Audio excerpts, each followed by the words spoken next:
Dios les bendiga, buenas tardes. Bueno, estamos aquí nuevamente y ha pasado rápido la semana y hoy ya estamos a miércoles 8 de septiembre. Son las 16 horas aquí en Las Piedras y bueno, les habla el pastor Noé dos Santos de la Iglesia Jesús Te Ama, allí en la calle Costa Rica, esquina Ecuador. Nuestros números de celulares son 098-439-268 y mi esposa, la pastora Magdalena, 099-976671. Muy bien, estamos en la cuarta lección de la unidad, por decirlo así, ¿no? De la salvación. Amén, la clase número 4, y vamos a estar hablando de el alcance de la obra expiatoria de Cristo. Amén, hasta dónde alcanza. Amén, entonces vamos a estar hablando de unas doctrinas también que surgen y luego el orden de la salvación. El orden de la salvación, y luego estaremos siguiendo en la próxima clase la segunda parte. Amén. Pero vamos a orar antes para que el Espíritu Santo nos dirija en todo momento. Amén. Padre amado, Dios bendito, gracias Señor, porque una vez más estamos aquí. Padre, gracias Señor por tu amor, tu misericordia. Gracias Padre porque podemos proclamar tu palabra mediante la enseñanza. Gracias Padre Celestial por los amables oyentes y los que se conectan, Señor amado. Padre, que están siempre prontos para escuchar estos estudios, Señor amado, y poder sacar apuntes, poder meditar en tu palabra. Padre, los que se van a conectar después también, los que están en diferentes lugares del mundo, Señor amado, hasta dónde llega, Señor, porque nosotros nunca sabremos hasta dónde llega, Señor amado. Padre, estas redes sociales, Señor amado, que las podemos usar para bien. Por eso, Señor, gracias, porque tu palabra corre y es glorificada. Padre, te damos gracias por todo, pedimos tu bendición, en el nombre de Jesús. Amén. Amén. Muy bien, entonces, como les decía, vamos a hablar sobre el alcance de la obra expiatoria de Cristo. Y bueno, hay diferencias de opiniones entre los cristianos. Miren, ya no tanto entre los cristianos y los no cristianos. Ya entre los cristianos está, por ejemplo, la doctrina del universalismo, que dice que el amor divino no permitirá que ningún ser humano, y quizás tampoco el diablo y los ángeles caídos, permanezcan separados de Dios para siempre.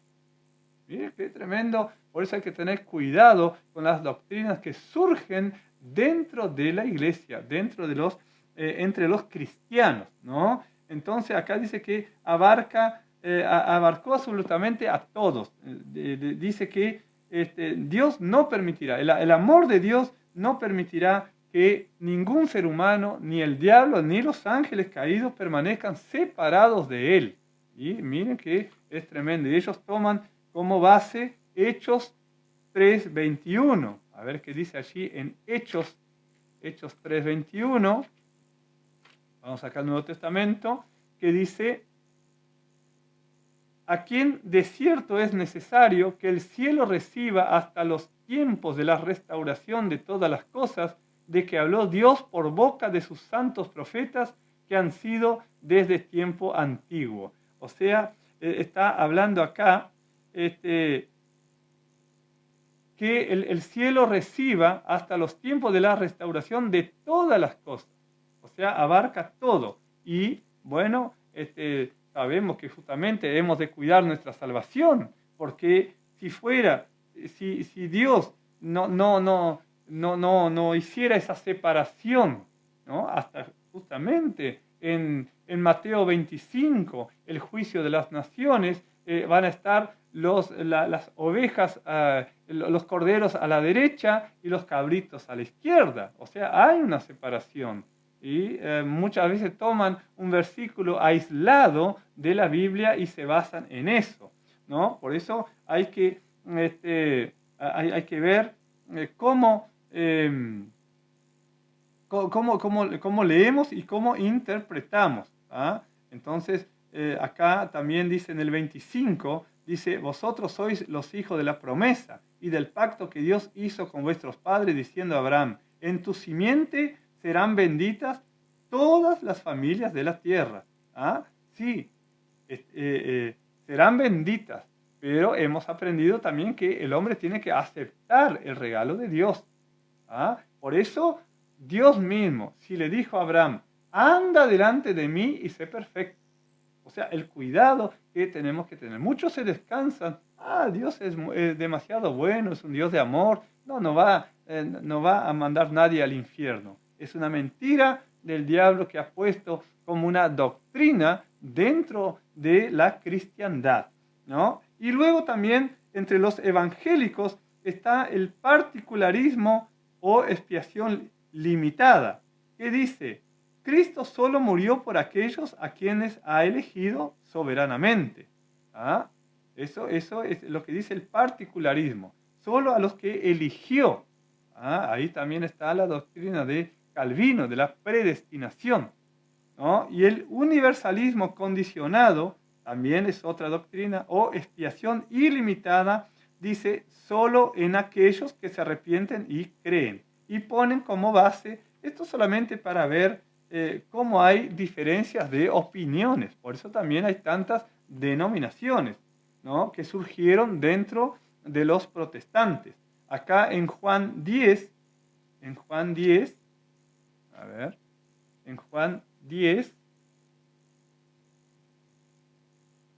versículo 11, dice, yo soy el buen pastor su vida da por las ovejas. Bien, y el 15 dice, así como el Padre me conoce y yo conozco al Padre y pongo mi vida por las ovejas. Esto hablan los que afirman los que se quedan con la doctrina del particularismo. ¿Tá? Entonces, si Cristo murió por todos, entonces dice, Dios debe ser injusto. Miren a lo que se atreven a decir. Si alguno perece por sus propios pecados, puesto que Cristo tomó sobre sí el castigo debido por los pecados de todos. Entonces dice, Dios no podrá exigir. Miren qué tremendo cómo la falta de reverencia a Dios que afirman esas doctrinas, ¿no? Por eso el cuidado que el tema de la salvación es algo muy serio y muchas veces interpretan, dicen, sí, salvo siempre salvo. Y yo no tengo que cuidar mi salvación, no, tenemos que cuidar nuestra salvación con temor y temblor. ¿Cómo escaparemos si descuidamos una salvación tan grande? Esos son versículos que hemos estado repitiendo porque hablan sobre la salvación. No sea que en aquel día, por sorpresa, digamos, no, pero sí, a mí me enseñaron así. Bueno, pero tenemos que escudriñar. Los creyentes de Berea, allí en Hechos habla, que ellos escudriñaban las Escrituras para ver si era verdad lo que Pablo decía. Entonces, ellos no se dejaron convencer de primera. Por ejemplo, Lucas 2, versículo 1, dice, aconteció en aquellos días que se promulgó un edicto de parte de Augusto César que todo el mundo fuera empadronado. Acá habla que todo el mundo fuese empadronado. O sea, los que pertenecían al imperio de Roma. Porque sabemos que al mismo tiempo del imperio de Roma habían otros imperios. Por ejemplo, el imperio en la China, en Japón, en la India, habían otros, ¿no? Entonces, Augusto César dijo que todo el mundo de su imperio. No podemos decir, bueno, todo el mundo, la gente que existía en aquel momento. Entonces, acá habla que no es siempre absoluto, ¿no? El mundo se refiere al sistema de maldad del mundo. Al sistema cuando en la Biblia habla del mundo, habla del sistema de maldad del mundo. Por eso es que nos diferenciamos del mundo. Estamos en él, pero ya no pertenecemos al mundo. Amén. Entonces, la conclusión es que la expiación es ilimitada en el sentido que se halla a disposición de todos. Está a disposición de todos, pero tienen que aceptarla. Ahí está. Tienen que aceptarla. y es limitada en que solo es eficaz para aquellos que crean. Está a disposición de todos. Eso tenemos que tener bien en claro. La salvación está a disposición de todos. Por eso dice, para que todo aquel que en él cree no se pierda, mas tenga vida eterna. Ahora, es eficaz la salvación para los elegidos, para los que son llamados y elegidos y fieles, como dice allí en Apocalipsis. Así que podemos ver que hay que tener cuidado con las doctrinas que surgen con respecto a la salvación, porque es la base de la fe cristiana, ¿no? La salvación por medio de la muerte y resurrección de Cristo. Dijimos que la obra redentora es la columna, es el sostén, es el que sostiene todo el edificio. Como dice también allí en 1 Corintios 15, si Cristo no resucitó, dice, vana es nuestra predicación. Pero Cristo resucitó de entre los muertos. Primicia para Dios es hecho esto. Amén. Entonces, tenemos que tener bien en claro lo que es la salvación. Por eso este tema muy delicado, yo elegí, pedí que el Señor me dirigiera a elegir estos temas que son fundamentales. Son fundamentales y a veces no se enseña en las iglesias, ¿no? Y la salvación es algo que no se puede pasar por alto y tomar en forma tan liviana.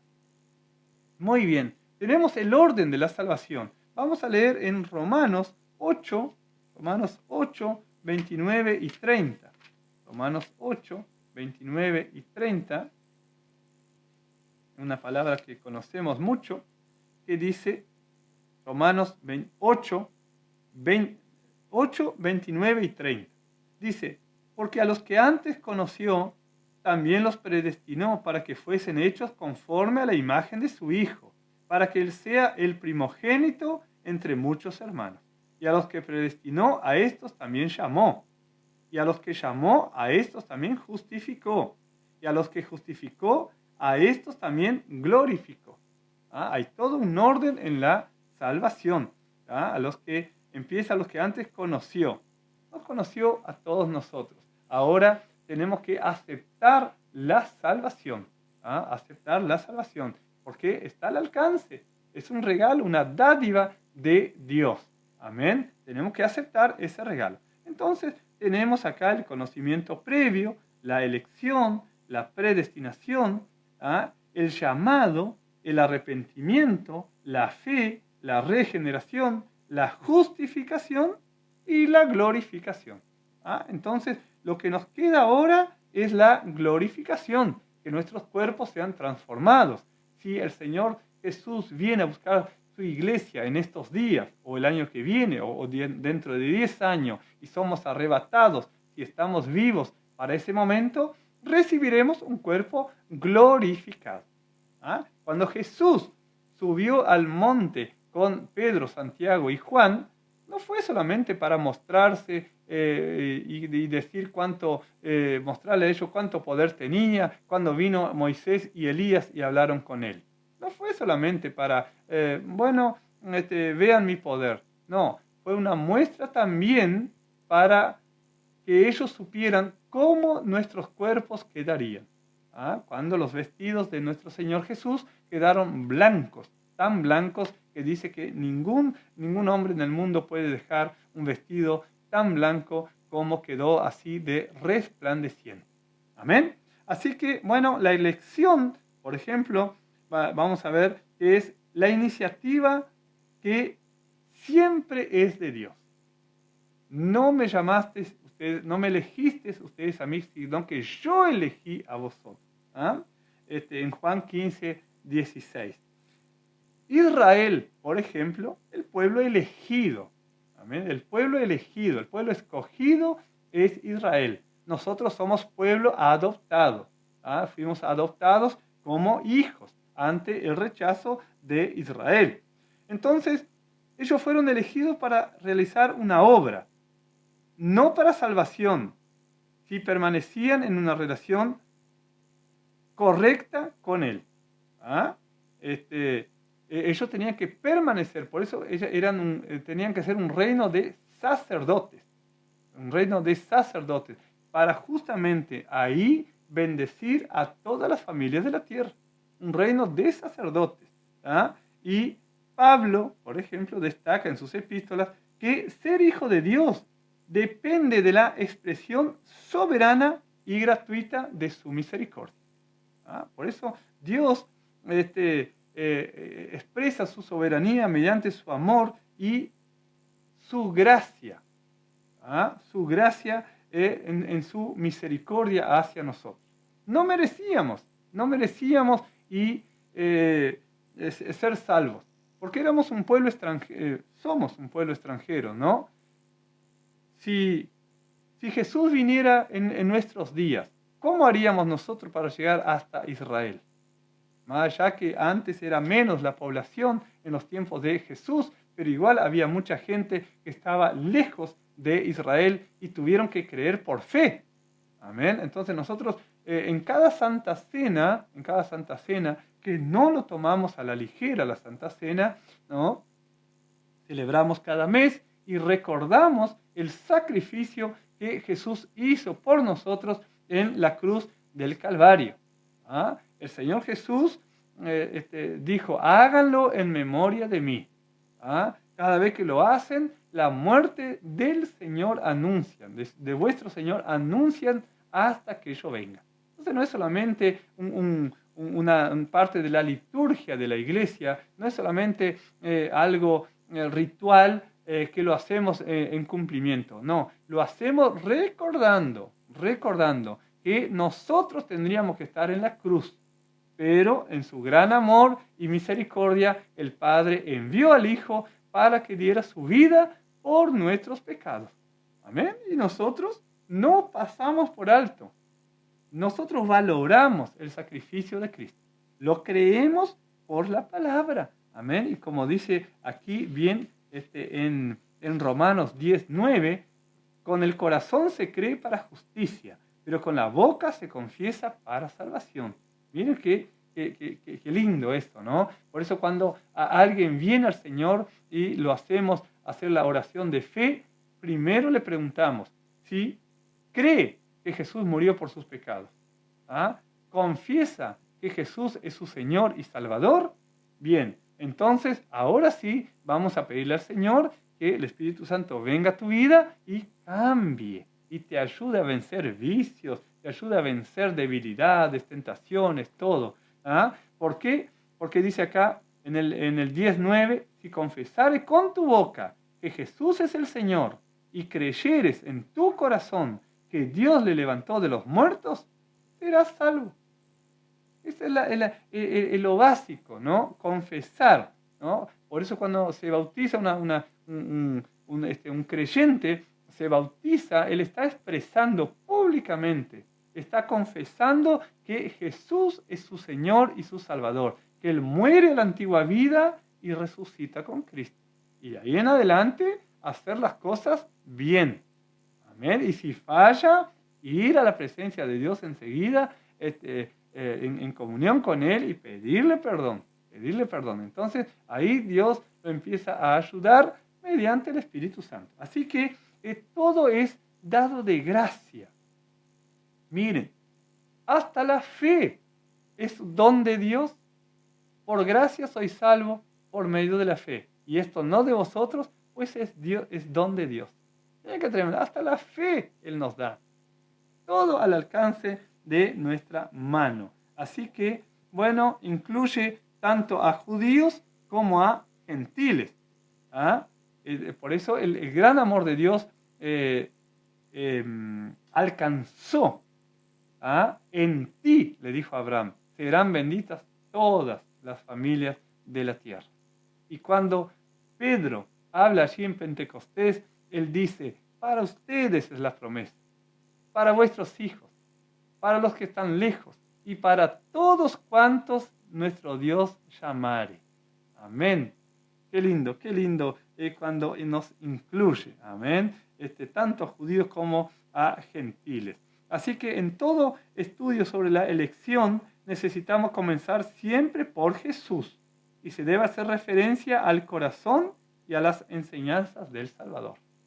Siempre que hablemos a alguien, siempre incluyamos la palabra. Amén. El Espíritu Santo es el que va a convencer a la persona para la salvación, para que acepte a Jesús, para que se convenza de pecado.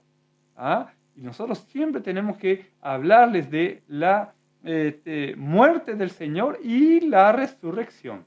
¿Ah? Es incompleto el mensaje si hablamos solamente Jesús murió por ti. Sí, pero también resucitó. Amén. Siempre, eso es ineludible. No puede ir separado. El mensaje no puede quedar por la mitad. Así que el Dios que elige es el Dios que ama. Y Él ama al mundo. Ama al mundo. ¿Ah? Ama al pecador, no al pecado. ¿Ah? Porque si no, no se acordaría del pecador. El pecador todavía está a tiempo de llegar a ser un hijo de Dios. Está a tiempo.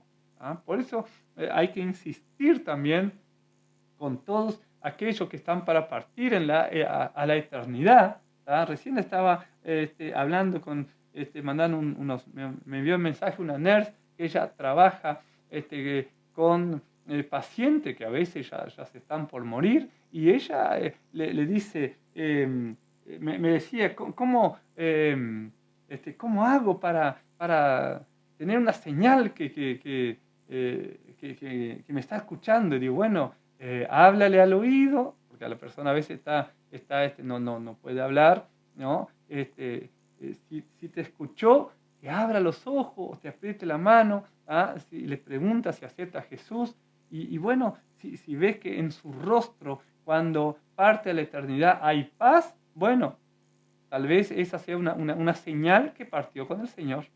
Amén. ¿Qué lugar de privilegio? Todavía ella dice, quisiera ser más. Digo, pero estás en un lugar, en el buen sentido, envidiable. Porque sacar almas de la condenación a la salvación no es poca cosa. Bueno, entonces pide al Señor que te dé para trabajar en otra área. Claro, con ese primer amor que se ha mantenido, ¿no? Hace como 2 años que está en el Evangelio y se ha mantenido. Y bueno, ella va allí en Montevideo, una iglesia, y siempre nos está consultando, amén. Y yo le digo, bueno, pregúntale a tu pastor también. Pero bueno, como la ganamos para Cristo, siempre sigue apegada a nosotros, amén. Inclusive ha ayudado mucho a nuestra congregación, amén, con donaciones y todo. O sea, da fruto de su fe, amén. No es solamente la fe, sino las obras también. Así que, bueno, doy gracias al Señor porque ella siempre tiene alguna duda y nos envía para saber qué hacer. Amén. Pero qué lindo es llegar a tiempo y arrancar de las garras del enemigo, arrancar las almas que si no tienen a Cristo se van a la condenación. Amén. Pero qué bueno, amén, qué bueno es trabajar en un hospital, en un sanatorio, donde todos los días hay fallecimientos, ¿no? Entonces tenemos que estar atentos ahí a poder arrebatar almas para el Señor. Amén. Muy bien. El conocimiento previo, el conocimiento previo de Dios podría incluir nuestro arrepentimiento y fe como respuesta a su acercamiento. El Señor nos llama, nos atrae, y la respuesta es el arrepentimiento y la fe en la resurrección de Cristo. Dice, a los que conoció de antemano, y también en 1 de Pedro 1.1, vamos a 1 de Pedro 1.1,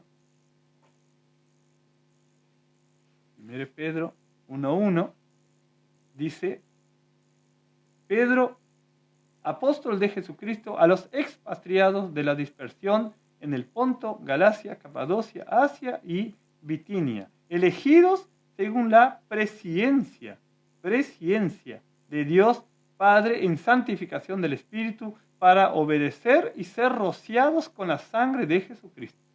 Mira qué importante eso. A veces leemos tan rápido, pero es el saludo de Pedro. Pero mire qué interesante, ¿eh? El otro día estaba leyendo este versículo acá. Dice, elegidos según la presciencia de Dios, de Dios Padre, en santificación del Espíritu, para obedecer y ser rociados con la sangre de Jesucristo. ¿Para qué? Para el perdón de los pecados. Amén. Qué interesante. A veces está, por ejemplo, una esperanza viva y empezamos, vamos a leer 1 Pedro 1:3 en adelante y salteamos este versículo 2. Miren qué importante. Por eso leamos detenidamente la palabra. Detenidamente.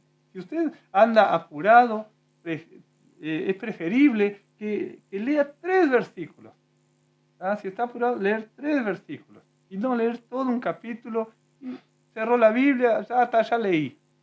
No sirvió de nada. Porque, como dice, el hombre mira en su espejo su rostro y luego se va y ya se olvida cómo era. Entonces, la palabra es para leer detenidamente, tranquilo, tal vez una musiquita de fondo, bajito, y leer la palabra. Voy a leer en Romanos 12. Voy a leer estos 2 versículos nada más y meditar en ellos. Por eso, el meditar en la palabra es muy importante. Dios le mandó a Josué que meditara en la palabra. Y Josué era una persona ocupada. En 5 años conquistó la tierra prometida, derrotó a 31 reyes, que habrá estado ocupado. Pero dice, de día y de noche meditarás en este libro de la ley. Meditar es algo muy importante que tenemos que hacer.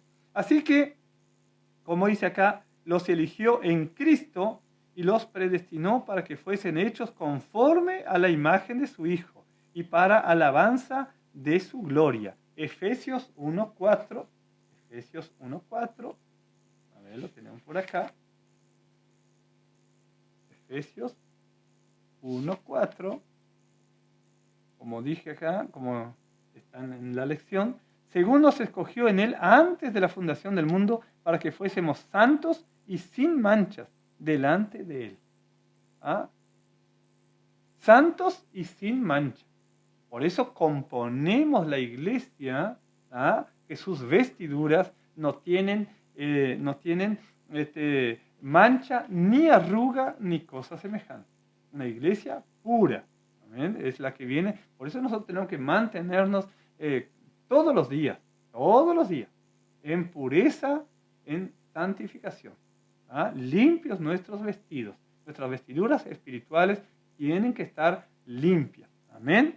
Muy bien, así que el llamado implica una respuesta. Todo aquel que llama espera una respuesta. Si usted llama, ya sea por celular, por teléfono, está esperando discó el número y espera una respuesta, una contestación, ¿no? Si respondemos a Él, nos convertimos en elegidos de Dios. Amén. Él llama y nos transformamos en elegidos porque respondimos al llamado. Debemos mantenernos en ese propósito eterno de Dios. Mantenernos. Mantener vuestra fe sin fluctuar. Porque fiel es el que nos llamó.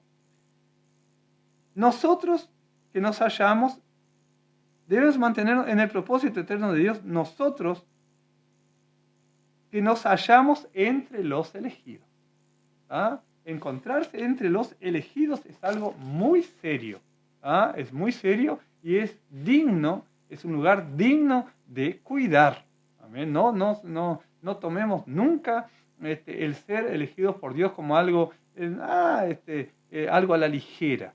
No, demos importancia siempre. Gracias, Señor, porque tú me llamaste y me elegiste.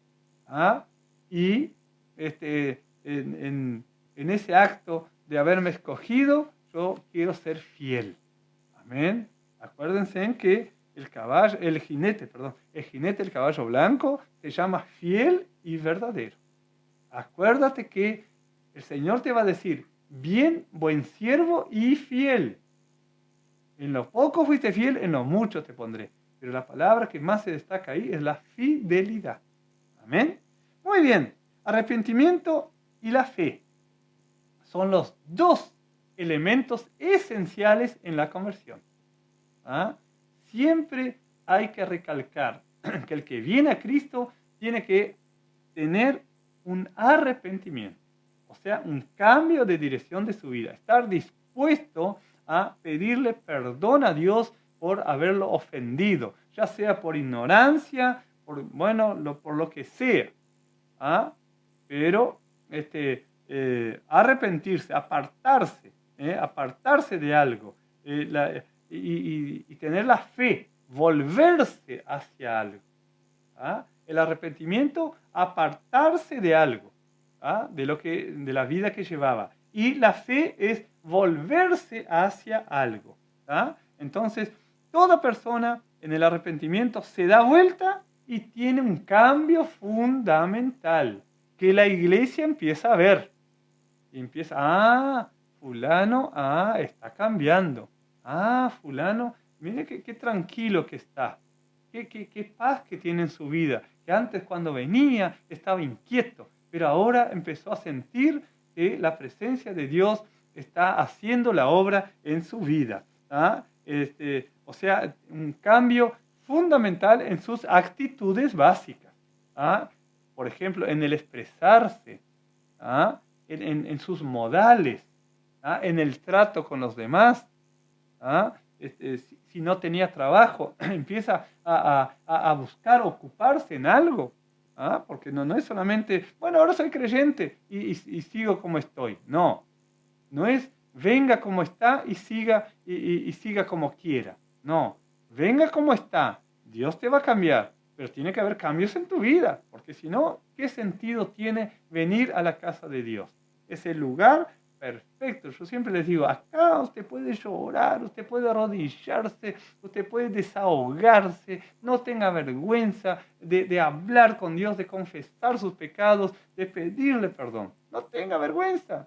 No pienso lo que van a decir los demás. En el mundo a veces pensamos que, ¿qué va a decir los demás si me ven haciendo tal cosa? No, en la iglesia, tal vez usted no tenga lugar, ni tiempo, ni un momento en su hogar, porque el niño está llorando, el abuelo necesita que lo atiendan, los animales están nerviosos, pero en la iglesia, en el lugar ideal para venir es tener un tiempo con Dios. Ahora les comentaba al pastor Julio que ayer a la ayuno y a la oración vinieron los hermanos y estaba lluvioso ayer, no tanto como hoy, pero vinieron igual. Y tuvimos un momento de oración donde sentimos la presencia de Dios. Fue hermoso, fue una mañana hermosa. Después en la tarde vinieron otros, pero en la mañana hubo mayoría. Así que ese mensaje del arrepentimiento era, por supuesto, y lo conocemos muy bien, de Juan el Bautista. El mensaje del arrepentimiento y cómo proclamaba el arrepentimiento. Juan el Bautista, Jesús y los apóstoles. Arrepentíos porque el reino de los cielos se ha acercado, dijo el Señor. Arrepentíos y conviértanse, decía Pedro allí en Pentecostés. Y Juan el Bautista más todavía, que los exhortaba al arrepentimiento. Y cuando iban los fariseos a bautizarse, los encaró y les dijo, ¿quién los enseñó a huir de la ira venidera? Hagan frutos dignos de arrepentimiento. Y los llamados de generación de víboras. Miren qué tremendo cómo los confrontaba. Así que el arrepentimiento abarca las emociones y el intelecto, que es el componente primario. Las emociones, pero también el intelecto. Y lo principal es la voluntad. Porque justamente nuestra voluntad tiene que estar sometida a la voluntad de Dios. Por eso tenemos que tener bien en claro que nuestra voluntad. Por eso dice el Padre Nuestro, en el mismo Padre Nuestro dijo Jesús, hágase tu voluntad, como en el cielo, así también en la tierra. O sea, está diciendo, está afirmando que nuestra voluntad tiene que estar sometida a la voluntad de Dios. Por eso la voluntad humana es muy amplia, es muy compleja, y el hombre puede elegir, no quiero. Y a veces lo dice con tanta soltura, dice, no quiero, no quiero aceptar a Cristo. Y no entiende la gravedad de lo que es rechazar el regalo de Dios. Y lo toman a veces como un chiste también. Entonces, Jesús dijo, ay de los que ríen, porque ahora ríen, pero luego llorarán. Ay de los que ríen. Por eso es muy serio esto, ¿no? Y el arrepentimiento, por ejemplo, en el hijo pródigo, lo que pasó, que él primero se alejó y luego se volvió. Él se alejó de la comunión con el Padre, se alejó de donde había abundancia de pan, que luego él reconoció, y él tuvo que volver. Entonces, la fe no es una obra. La fe es aparte de la obra. Es una mano extendida que se alarga para aceptar el don de la salvación. Las obras son lo que nosotros hacemos después y eso muestra que tenemos fe. Por eso la fe va acompañada de las obras. Pero la fe es una mano extendida que se alarga para aceptar el don de salvación ofrecido por Dios, ofrecido de gracia. No tenemos que hacer ningún sacrificio, es solo creer. La fe en Cristo. Eso nos lleva a la salvación.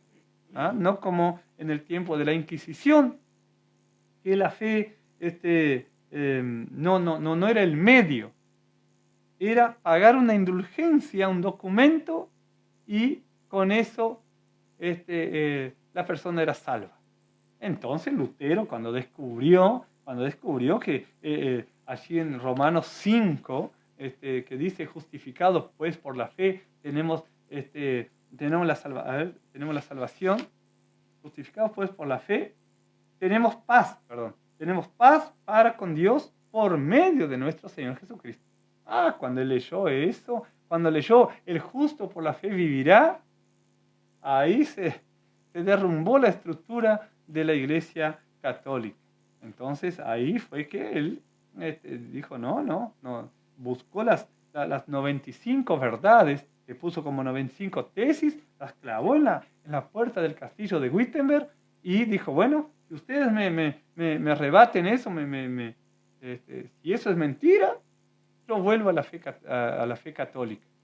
Pero nunca pudieron rebatirle y él se mantuvo. Así que tenemos acá que el arrepentimiento es algo que tiene que tener efecto en la persona. Hubieron dos reyes, por hacerse los, por decir así, los graciosos, por hacerse ver. Miren, Herodes Antipas, el que puso en la cárcel a Juan el Bautista, sabiendo que era varón justo y santo. Miren, él reconocía que Juan era un varón justo y santo y le guardaba salvo. Él lo mantenía ahí en la cárcel. Lo mantenía, porque iba y hablaba con Juan y Juan le encaraba, lo confrontaba. Y Juan debió obligarlo a enfrentarse a la oportunidad de arrepentirse. Juan así como era, como Elías, ¿no? Tenía el espíritu de Elías, ¿no? Juan el Bautista le habrá dicho, no, tenés que arrepentirte. La mujer que tú tienes no es lícito, es mujer de tu hermano, no puedes tenerla. Y claro, Herodías no le caía muy bien y ideó todo aquel plan de la danza de Salomé y le pidió la cabeza de Juan el Bautista. Y como él había hecho juramento delante de todos, por no quedar mal, dio muerte a un varón justo y santo, que él mismo reconocía. O sea, él tuvo la oportunidad de arrepentirse, tuvo la oportunidad. Pero él prefirió mantenerse en su posición de rey. El otro rey, Agripa II, ¿no? Fue el que dijo a Pablo, tal vez como un chiste, pero ¿dónde quedó su chiste? ¿Dónde quedó la parte graciosa? Él dijo, por poco me persuades a ser cristiano. Por poco. Cuando Pablo empezó a hablar de la resurrección de los muertos. Que Félix dijo, estás loco, Pablo, las muchas letras te sacan la cordura. Y Agripa, para rematar, dice, por poco me persuades a ser cristiano. Y Pablo dijo, quisiera que por poco o por mucho todos aquí fueran salvos, fueran como yo, excepto estas cadenas. Entonces Pablo predicó ante reyes. Ante reyes él predicó con valor.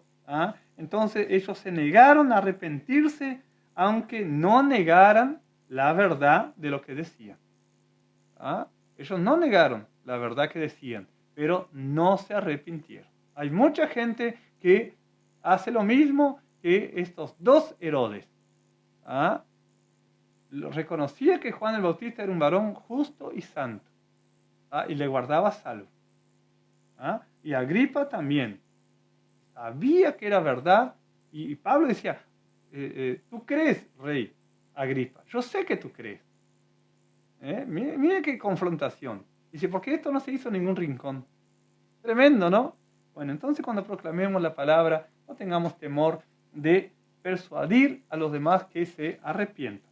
Amén. Entonces, bueno, vamos a seguir la próxima clase con el orden de la salvación. Vamos a hablar sobre la regeneración, la justificación. Hay todavía bastante para hablar. Así que por hoy hemos visto la primera parte del alcance de la obra de Cristo, el orden de la salvación.